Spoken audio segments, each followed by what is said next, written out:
Binibira to ng mga DDS, si Romualdez, ayan, si Leviste, Recto, ayan, binibira po nila si, ni Grace po. Alam nyo, given the fact na, natural yan, nandiyan na yan eh. Alam mo, against tayo sa political dynasty. Pero, ito na yung, kumbaga, tinatawag nating young guns. Ito na yung mga papalit, ito na yung nagbabadyang mga papalit sa mga tawag dito sa mga panibagong what do you call this, panibagong stage o yugto ng politika na iniisip nila ngayon pag nandiyan yung political dynasty. Kaya nga gusto natin mapasaya yung political dynasty para maiwasan na nga to diretso yung mga pamilya. Pero eto ang problema, alam nyo po ba na tayo po nare-realize natin ngayon, we really realize right now that political dynasty is just a one factor that we need to, we need to basta yun.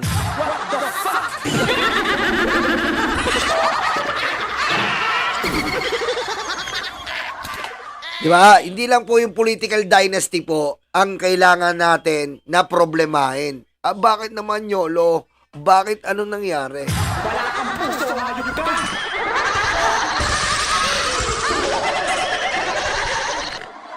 Ito ipapakita ko sa inyo. Tulad dito, Tambiolo Garma. Yan, siya. Pangalawa, yan, dito. Yan. Anong ibig ko sabihin?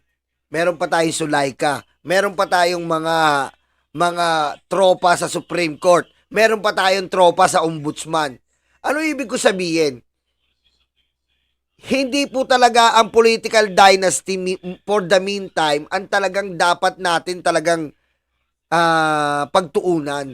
Ang dapat pagtuunan natin, at meron pa pala tayong 18 senador.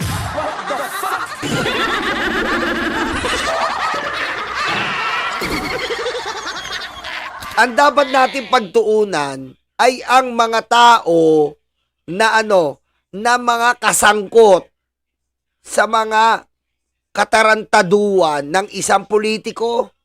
Katulad po niyan si Garma. Kasangkot ni Digong sa PCSO. Katulad niyan si Bato. Kasangkot ni Digong. Katulad dito mga anak na to. Yung anak ni Pulong. Mga walang alam pero nakakatakbo. Dahil isa lang ang nila eh. Isa lang po ang mitiin nila. Ang gumawa ng mali. Wala kang puso, hayop ka!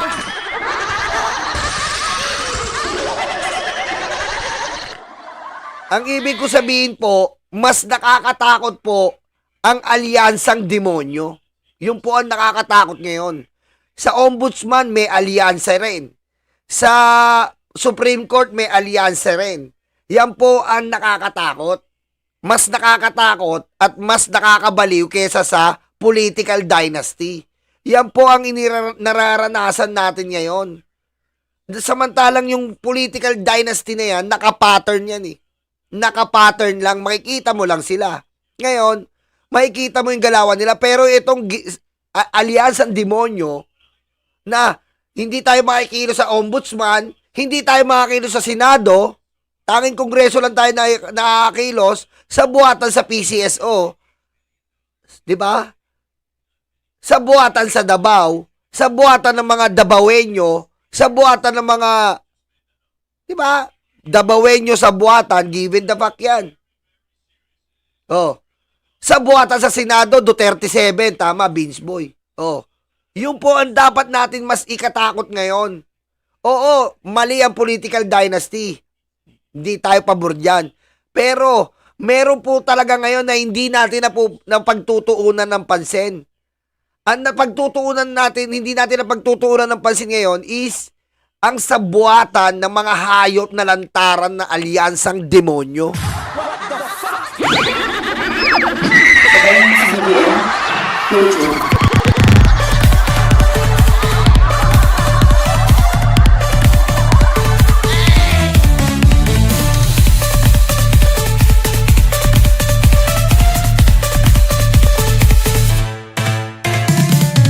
Yan po ang dapat natin pagpukusan ngayon. Sa buwatang alyansang demonyo. Sa Senado, kitang-kita nyo. Proud na proud silang may Duterte Black. Tama ba yon? Mali po yun. Oh, mali po yun. Ano pa? Sa buwatan ng oligarkiya. Yumaman, naging trilyonaryo ang mga bilyar dahil kay Digong. Dahil siya lang ang oligarkong pinayagan na sumabog sa kadiliman. Ngayon po, mag-iimbestiga tayo ng crime water. Ngayon po, mag-iimbestiga tayo dyan. Kasi nga po, kadiliman.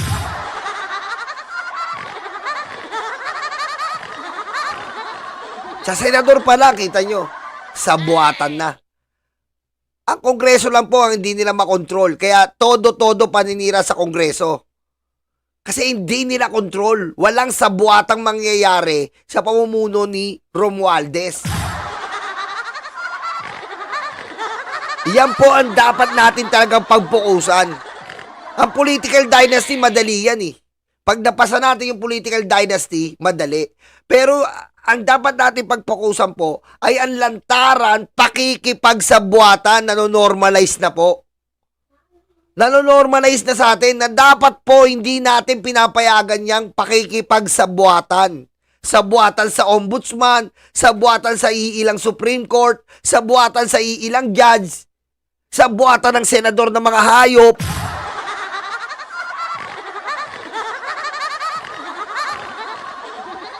Oh. Mga appointees na galing Davao, sinasabwat.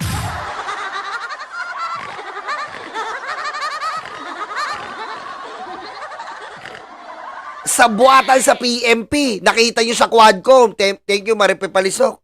Sa PMP, nakita nyo po sa Quadcom kung gaano po yung sabuatan nila. Buhay ng tao, katumbas pera.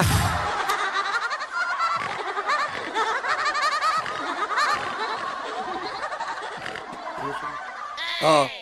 Yan po ang dapat nating kailangan yan ang talagang tirisin natin at mawala. Yung sa Senado nga lang, kita nyo? Apakahayop. Sasabihin mo, Duterte 7 ka, isa kang demonyong senador.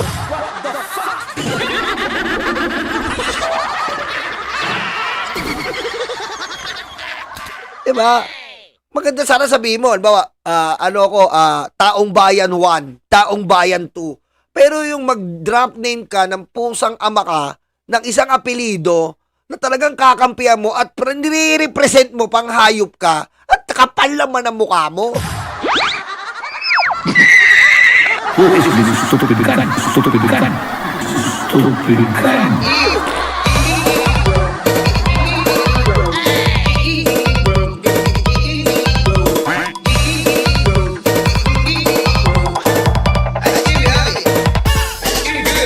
Hindi po siya naliligo. Bobo ka! Bibigyan ko lang kayo ng isang sample. Nakikita nyo ba yung Leandro Lebiste? Nakikita nyo yung Leandro Lebiste? Yung Romualdez, alam naman natin, tingog, tumutulong yan. Bigyan kita ng sample, Leandro Lebiste. Ang isang Leandro Lebiste po, namigay 1K allowance kahapon para sa 1,150,000 na estudyante.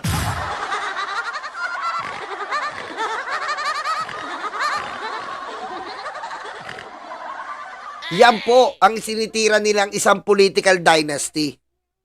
Namigay po siya ng isang 1,500 sa 150,000 katao na estudyante. Siya rin po yung nagsusulong na lahat po ng estudyante may allowance. Magagawa ba yan ng tatanga-tangang major in catering na anak ni Pulong?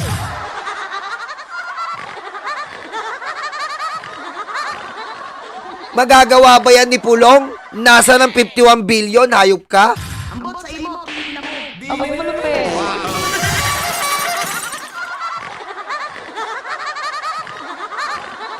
Mami Bengay, shout out.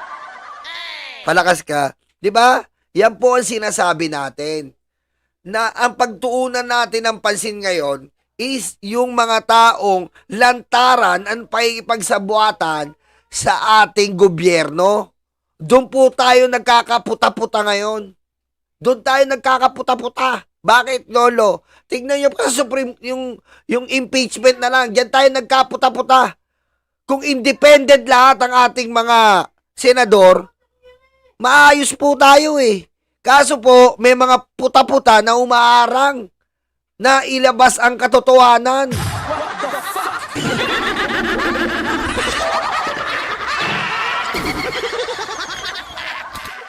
Diba?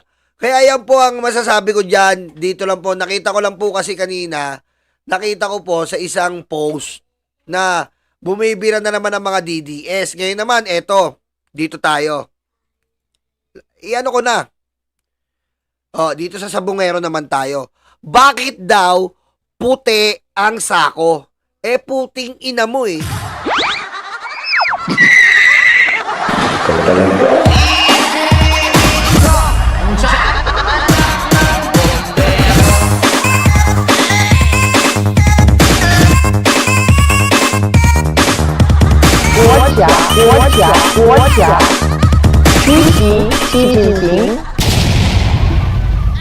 Diba? Yan ang pinoproblema ng mga DDS ngayon. Bakit daw ang tagal-tagal na, 5 taon na raw, puti pa yung sako? Tignan mo, kung itim yung sakong pinagpatungan, may makikita ka ba?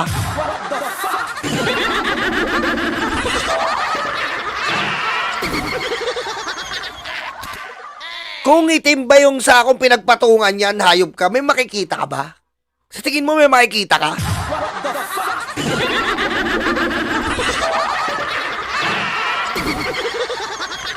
Diba? At saka kung naglalay kayo, hindi ko tatapusin to eh. Bye-bye!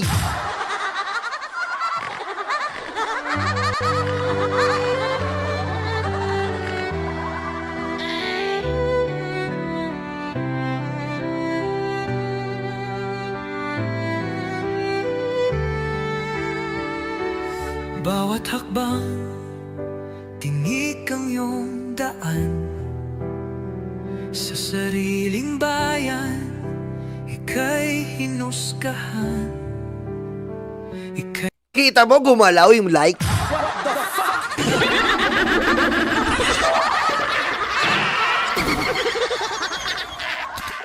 Grabe, di ba? Grabe. Kung hindi mo pa sasabihin, di magla-like.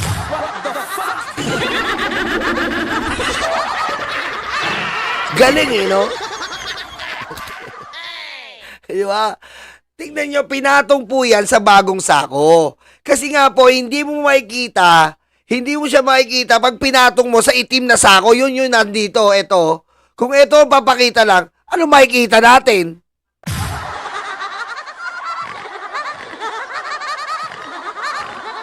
Ang bobobo eh, no? Okay, dumako na tayo dito. Lumalabas po na ang pasimuno ng AJK na mga kaliligo ko nga lang, mamulalay, no? Press na press, walang like.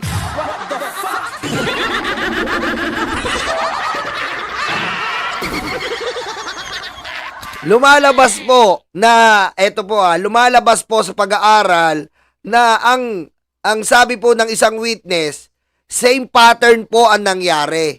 Ang sabungero ay sila rin daw po ang nag-EJK. Ito po ay sabi ng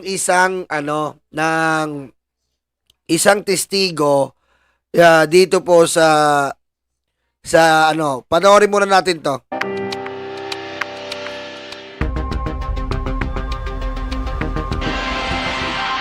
May bagong naiahon mula sa Taal Lake ang mga diver ng Philippine Coast Guard sa pagpapatuloy ng kanilang paghahanap ng mga nawawalang sabungero. Mula sa Batangas, nakatutok live si Rafi Tima. Rafi. Email, 2 bag na may hindi pa natutukoy na laman ang inihawon nga ng mga diver mula sa ilalim ng Taal Lake dito sa bahagi ng Laurel, Batangas. Sa ikalang araw ng kanilang operasyon para hanapin ang mga nawawalang sabungero. Kasunod dito ng isang sako na may lamang mga buto na inihawon naman kahapon. Ilang linggo matapos sisiwalat ng whistleblower na si Dondon pati Dongan alias Totoy na dito sa Lake Taal Lake itinapon ng matagal. Isa lang, teka lang bago natin ituloy. Gusto ko lang sabihin sa inyo na isa lang naman ang motibo natin dito mabigyan ng hustisya ang mga sabongero. Ang mga DDS po, ibang klase. Ang gusto nila, siraan etong Coast Guard, etong DOJ, etong NBI, etong retrieval operation.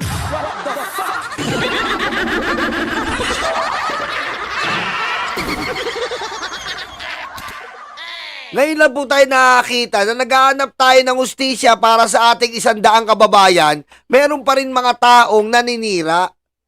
Akala lang nila yung buhay na nawala, akala nila parang isang bagay lang na na-misplace. Anong klaseng utak meron tong mga hayop na to? Anong klaseng na imbis na matuwa ka na merong isang gobyerno ngayon na binibigyan ng time and effort ang mga mahal sa buhay na nawalan ng membro ng pamilya. Anong dapat maramdaman mo nun? Di ba matutuwa ka dapat? Di ba dapat maging proud ka? Dahil nag-extend ang kamay ng government para sa mga ordinaryong citizen na katulad natin. Pero mga DDS po, hindi. Ang gusto nila, siraan nila tong retrieval operation. Ang gusto nila ipalabas na ang retrieval operation ay isang bogus. Saka mga makakita ng mga taong ganyan. DDS lang yan, maluga-luga.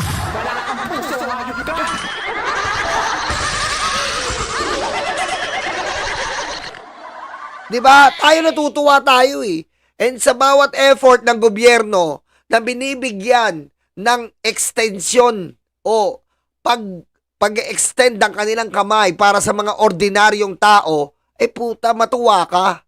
Hindi yung ine-extend ang kamay ng Senado sa isang kriminal na pumatay ng 50,000 katao, hayop ka.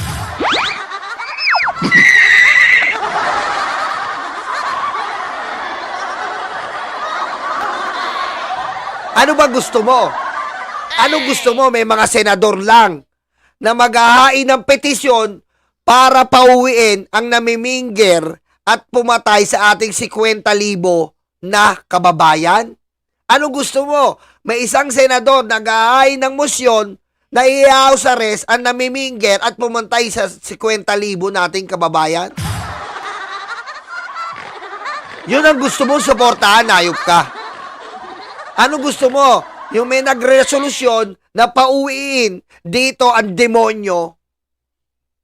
Gusto mo makinabang lang iisang tao? Eto, ayaw mong makinabang ang 100 kataong nawawalan ng mahal sa buhay? Di pakyo ka doon.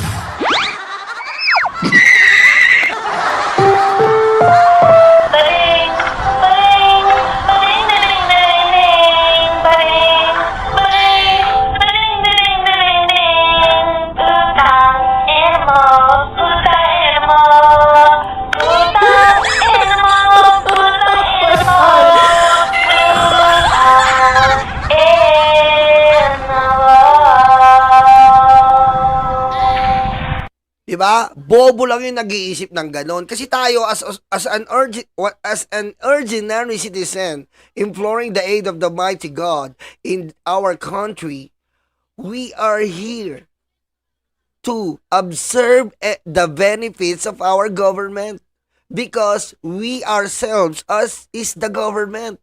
And this government, if they are really offering a help to us, why don't you grab it?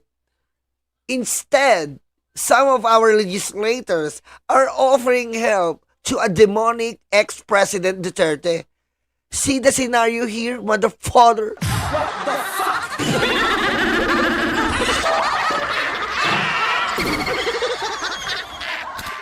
Mamaya sa atin yan si Boy 10K. Lang hinahanap ng mga missing sabongero, 2 bag ang iniangat ng mga Philippine Coast Guard divers mula sa ilalim ng lawa dito sa bahagi ng Laurel, Batangas. Hindi ito kalayuan mula sa Pampang. Sa aking drone video ng retrieval operation, makikita ang pulang bag na hawak ng mga diver ng Coast Guard sa kanilang pangalawang dive operation ngayong araw. Ang mga bag agad ipinasa sa mga kawani ng PNP Scene of the Crime Operatives. Ayaw pang kumpirmahin kung ano ang laman ng mga bag, pero agad itong isinilid sa mga cadaver bag. Magpapatuloy umano ang search and retrieval operation ng Coast Guard sa lugar kung saan nakita ang mga bag. Maingat daw ang kanilang dive operation dahil malalim ang kanilang search area, maburak at napakalimitado ng visibility. Habang isinasagawa ang retrieval operation, nasa Pampang naman ang ilang kaanak ng mga nawawalang sabongero. Ang ilan sa kanila, nagsindi ng kandila. It's a mixed emotion, excited, at the same time nalulungkot, merong kaba, pero ganun pa man, we are very happy at least finally lahat ng sinasabi ni Don Patidongan ay Totoo. Ng Yes. yung description ng divers natin sa bottom, halos 1 meter lang yung visibility. So, kapa-kapa. Pero pag nakita nila na yung nakabalot dun sa isang object ay maaaring mag-disintegrate dun sa or maggutay-gutay, binabalutan na natin yun together ng fine mesh net para kung Oh, hindi sako yun, Miss Net.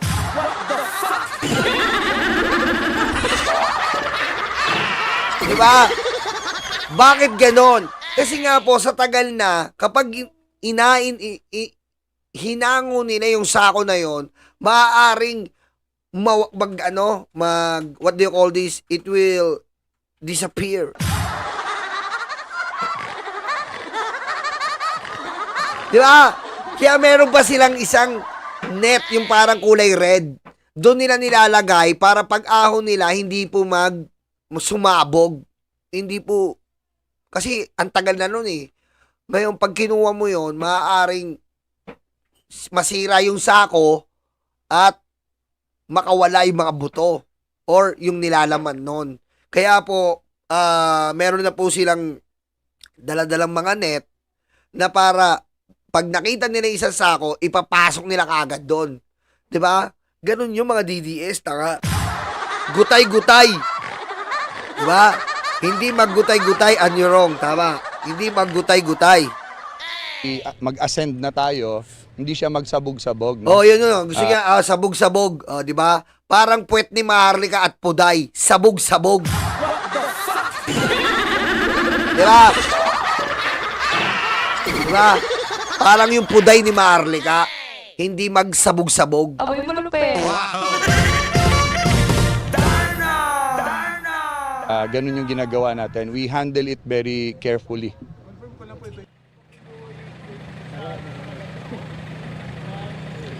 Emil, magpapatuloy daw itong kanilang search and retrieval operation, lalo pat marami pa nakakapa yung kanilang mga divers na mga suspicious objects dito sa ilalim ng Taal Lake, itong lugar na itinuro kung saan posibleng itinapon yung labi ng mga nawawalang mga sabongero. Kailangan daw ma-retrieve ang mga ito para masuri ng mga eksperto kung ito ay mga buto o mga labi ng tao. Yan ang latest mula dito sa Laurel, Batangas. Emil? Maraming salamat, Rafi Tiba. Sakaling mapatunayang buto nga ng tao, isa sa ilalim sa DNA testing ang mga nakuhang buto sa Taal Lake. Ikukumpara yan sa DNA samples ng mga kaanak Yes. ng nawawalang mga sabongero. Nakatutok si Sandra Aguinaldo. Ayan, no? Ilang sako na ng mga buto. Ayan, no? Ayan po yung mga hayop na DDS. Ayan, mga DDS, hayop kayo. Ayan, no? Itim yan, itim. Nakuha nila itim. Itim na nakasako. Hindi kulay puti. Pakabobo nyo talaga eh, no?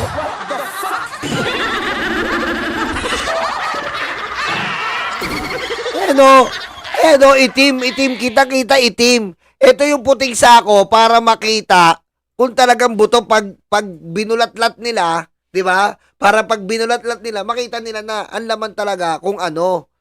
Di ba? Hindi yung ganyan, bubulat. Makikita mo ba yan, ganyan? Diba? Lahat po yan siguro yung mga buto dyan, kulay itim na kasi nga, nakain na ng burak yan eh. Yung ilalim kasi po ng Taal Lake, may burak. Diba? At syempre may nagsasabi, bakit ganon? Bakit ganon? Hindi ba nalusaw yan ng laba?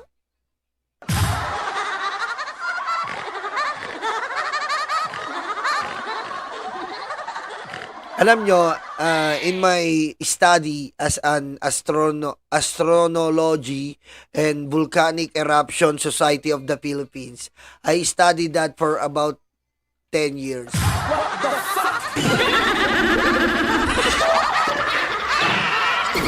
Okay, in my own self-study, do you know that the Taal Lake, the lava in Taal Lake cannot,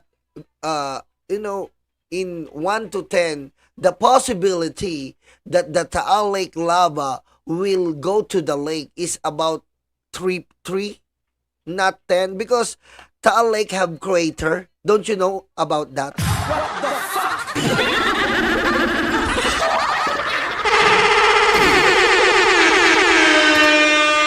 Diba? Diba? Oh, tatagalogin ko kasi bobo pala yung mga DDS. Hindi na maintindihan yung international language ko. Diba? Sa aking pag-aaral, sa aking pagsasaliksik ng nakalipas sa 10 taon bilang batikang volcanologist, napag-aralan ko na ang lake ng Taal Lake, hindi basta-basta mapupunta ang lava diyan sa ilog, sa lake, dahil meron siyang crater, meron siyang nakabakod. May nakabakod sa kanya na isang crater, ganyan, no? Ganon, nakabakod sa kanya. Nasa gitna siya. Kaya kung bumuga man siya, konti lang ang posibilidad. Depende sa lakas. Yung laban niya, mapupunta pa rin doon sa paligid niya. Ganon yun. Mag-aaral kayo ng volcanologist.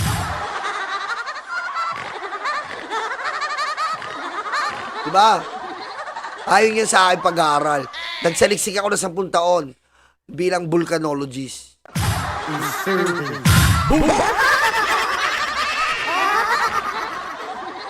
Bobo ng mga DDS. Puti daw yung sako. Ilang taon na puti yung sako. Tanga lang. Ano gusto mo, itim sako?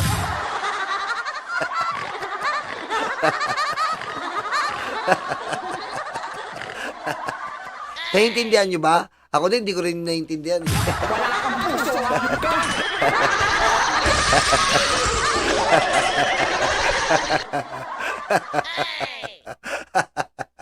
Ewan ko ba? Naiahon mula sa Taal Lake sa bahagi ng Laurel, Batangas sa gitna ng isinasagawang search and retrieval operation para sa mga missing sa Bongeros. Pero mga butong ito, hindi pa malinaw ngayon kung Uy, buto ba puti yung sako! Uy, ba't puti yung sako niyan? Oh, fake news!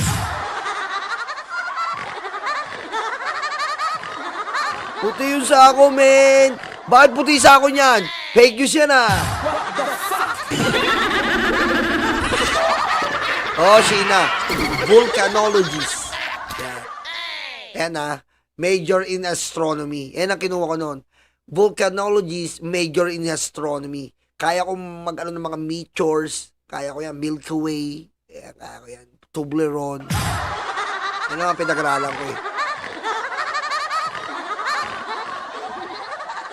Volcanologist. Yung mga, kasi kasama yan sa mga astronomy. Milky Way, Toblerone, ayan, mga pinag-aralan ko dyan. Plot ups.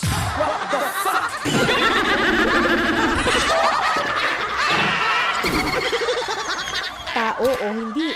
Kaya kailangan pang sumailalim. Uy, puti yung sako, men! Planted to, men! Puti yung sako, men! Puti. No, planted. Planted. Puti yung sako, planted to, men! Planted. Forensics examination. Chocolate Ayon sa ba yun? Department of Justice, kung lalabas sa eksaminasyon na buto ng tao ang nakuha O, kita nyo ha, binubuksan. Puti yung sako eh, binubuksan yung puting sako. Tanga ka! Ikukumpara ang DNA nito sa mga DNA sample na sinimulan ng kunin mula sa mga kaanak ng missing sa Bongeros. This will be subjected to a DNA test. Pogi talaga nito ni Superman eh. Pag lumalabas to, parang lagi mag-uubad ng polo eh, no?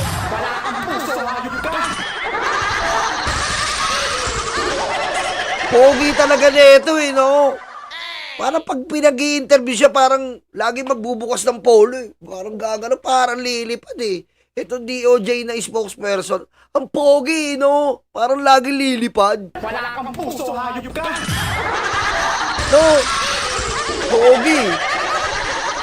DNA matching is actually underway. Kumbaga, ang gagawin po natin, kukunan natin ng DNA samples ang mga kamag-anak ng mga nawawala at imamatch ho natin yan sa mga DNA na makikita natin sa mga mahanap natin kung sakali. Kung hindi naman daw mag-match ang DNA, iimbestigahan pa rin kung panibagong kaso na ito ng pagpatay. Yes. Sabi rin ng DOJ, kukonsultahin nila ang forensic pathologist Ayan na na. si Dr. Raquel Fortun. Ayan na, Raquel Nakipag-ugnayan na rin ang Ah. GMA Integrated News kay Ayan na. Fortun at Si Raquel Fortun po ang tumulong po sa EJK, kaya po nasolve yan at naipasa ang mga dokumento at ebidensya diyan sa ICC.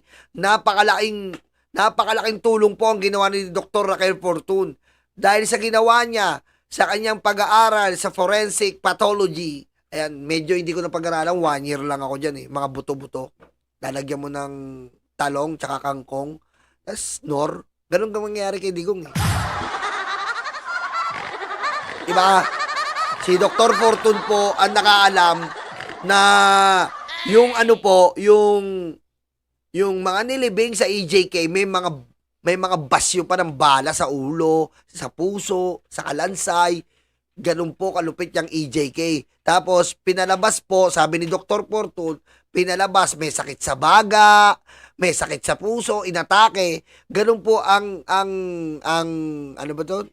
Ang certificate of death certificate, pero sa totoo po EJK. Kaya po nagkakaugnay talaga lahat to eh. Yung mga ganitong galawan, EJK, mamaya po papaliwanag nung isa nating testigo. pinadala ang larawan ng unang naiahon na mga buto. Base raw sa mga litrato, mahirap daw maglabas ng konklusyon. Definitely, you cannot do a thorough examination on site. Dadalhin mo yan sa laboratory mo, most likely a morgue. Sa akin yan, pa-x-ray ko.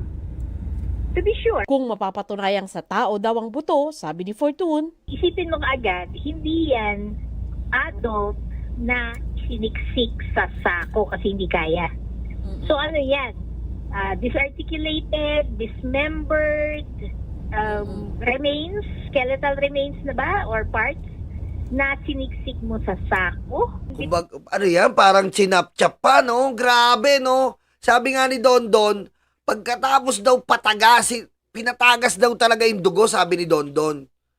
Pinatagas muna yung dugo, so, grabe yun, no? Pinatagas yung dugo, para kang ginawang parang dinuguan. Shit.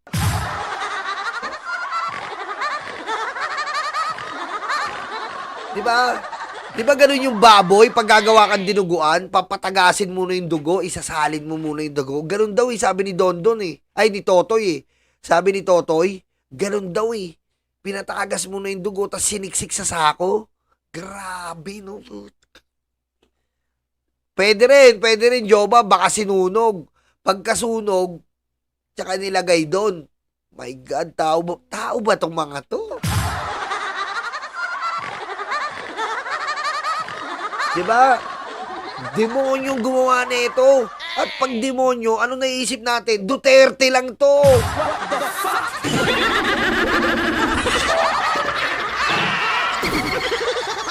With burning and burak, I would prefer burak kasi mahuhugasan yung buto, kung buto nga yan. Kasi kung burning yan, medyo lumalabo ang DNA testing. Sabi rin ni Fortun, handa siyang tumulong sa mga otoridad. Yes. May panawagan siya sa mga team na nagsasagawa ng retrieval operations. Sana raw ay maging maingat sila sa pagbubukas ng mga pinaglagyan sa mga buto. Ilatag mo yung body bag dun sa ground. Tapos kailangan mo buksan yung sako. Sige, hiwa ka ng konti, silipin mo, pero nasa loob ng body bag. And wonder Okay. if there was even a doctor there on site or someone in charge. Oh, DOJ, ano yun na? Ipatawag yun na to si Dr. Fortun, mabait naman to eh. Nag-ano siya eh. Kumbaga, hindi naman siya, hindi siya yung naniningil ng Nag-volunteer nga to sa EJK, di ba? DOJ, Sec Remulla, patawag mo na to si Dr. Fortun. Mabait naman yan Patawag nyo para mabigyan ng solusyon yan, di ba? Para so that they can handle the cadaver properly. Sabi ng DOJ, bukod kay Julie Dondon Patigonan, meron pa silang informante na nagtuturo kung saan maghahanap ang Philippine Coast Guard. There are other locals that have given similar information dahil Ako po. lumutang nga po itong Sabi ko sa inyo Sabi ko sa inyo, ano sinabi ko nung isang araw? May mga local na magbubulong yan. Sek, nakita ko po yan, Sek. Nakita ko po yan. Marami na magaganon dyan. Magbubulong. Gising po ako niyan, Sek. 2:00 na madaling araw habang binabaybay ang kadiliman ng mga talahib. May nakita po ako mga kalalakihan na nakaban at tinapon nila ang mga sako-sako niyan. Wala kang puso, hayop ka! Yan na yun. Diba? Siyempre, Joby, medical term cadaver, thorough investigation. As this thorough investigation pursue, therefore we conclude that Buffalo Carabao is immediate family of Toro.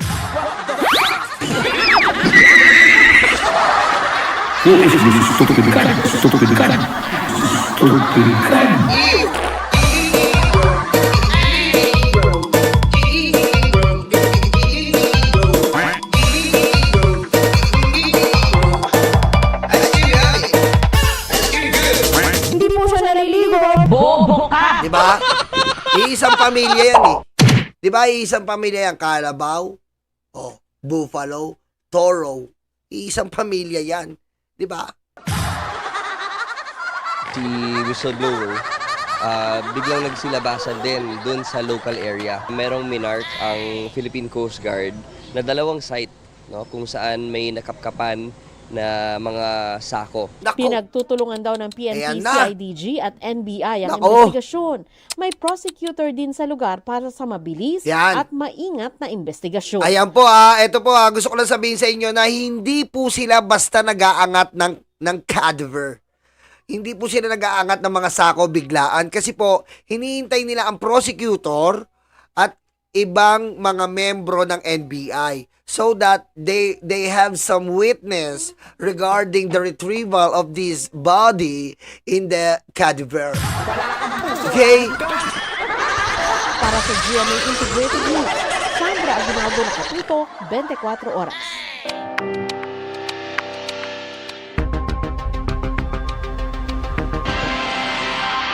Iginiit ni Dondon Patidongan na may hawak siyang ebidensya Nako! laban sa retiradong judge na si Felix Reyes. Nako, Sir Felix Reyes, paano na to? Sir Felix, paano na to, Sir Felix Reyes? May hawak daw si Totoy o si Dondong Patigongan ng ebidensya. Sakit naman ang ulo na to. Ayan po ayaw pong tigilan. Ayaw pong tigilan ni Dondon o ni alias Totoy ang sekretary ng PCSO, si Felix Reyes. Talagang meron po siyang thorough investigation. Kaugnay sa paglakad umano ng mga kaso ni Atong Ang na itinuturo niyang mastermind sa pagkawala ng mga sabongero. Nako! Hamon pa niya kay Reyes at kay Ang magpa-lie detector test. Ayun lang! Nakatutok si Ian Cruz. Nako, makakapag-lie detector test daw talaga. Nako, matindi nga mo ni Totoy yan.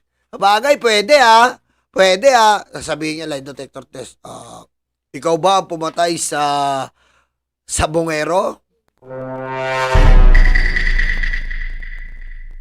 Hindi po. What the fuck? Batay. Hirap niyan, no? Ikaw ba pumatay? Hindi po.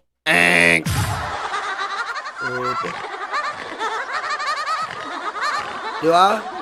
Hindi, Totoy. Totoy, wag mo nang anuhin. Wag mo i-lie detector kasi ang lie detector test sa aking pagsasaliksik bilang bilang NBI for the last 3 years. I've been with the coordination with the National Bureau of Investigation for the last 3 years. And these lie detector tests is approximately, I think, not so reliable that we can present in the court in the Philippines, because lie detector test is not so accurate. So I think alias Totoy maybe just proceed with the evidence, show it to the people, show it to the media, and therefore we can decide who is telling the truth, the whole truth, and nothing but the truth.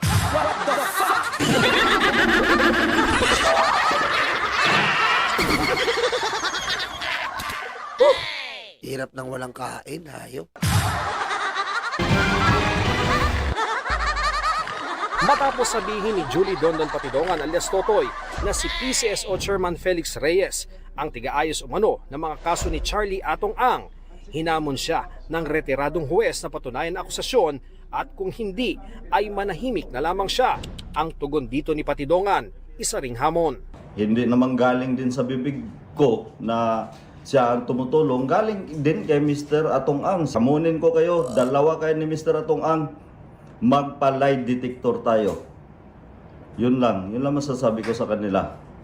Kung sino talaga sa amin ang nagsasalita ng totoo. Git ni Patidongan, may ebidensya siya laban kay Reyes pero hindi niya inilahad kung ano ito. Isa si Patidongan sa Tama, Tiffany. Alam mo, Odette, Chari, ipalay detector to.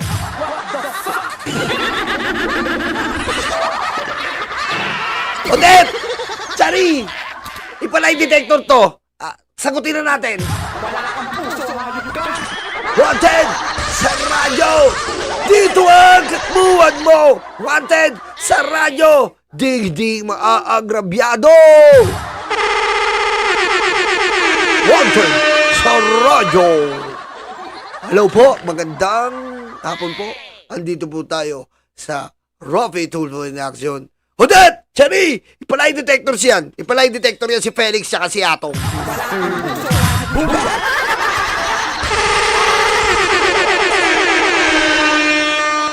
Diba? Mga ganyan lie detector, ang expert po dyan ay ating butihing Rafi Tulfo in Action. Siya po ang nakaka-expert yan sa mga ganyan lie detector. Kaya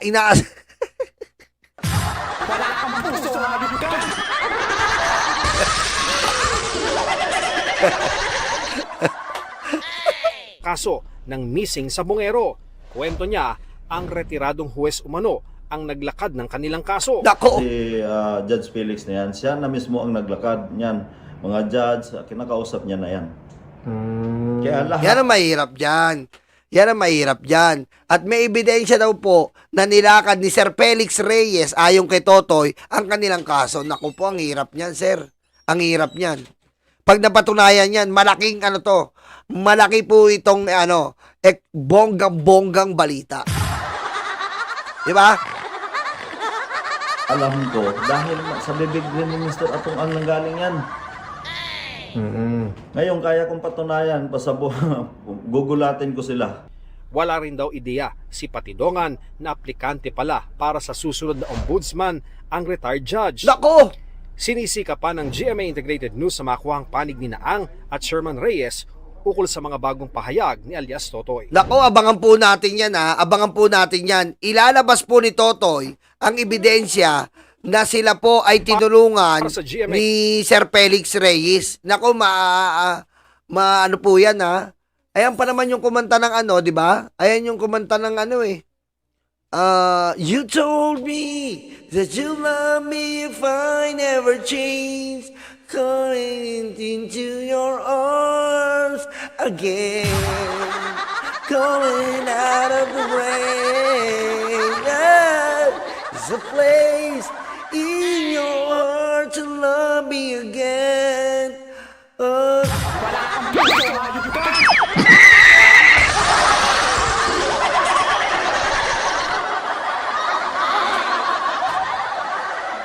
Yeah. Yan po yung kumanta yan, si Felix Reyes.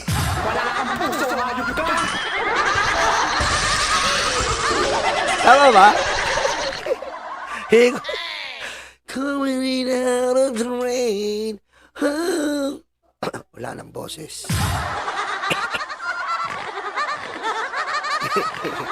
Ayos ba, Green Day? Ganun, Green Day, ganyan mabilis ang utak. Kailangan mabilis utak mo dito, hindi yung tatamad-tamad ka reactor.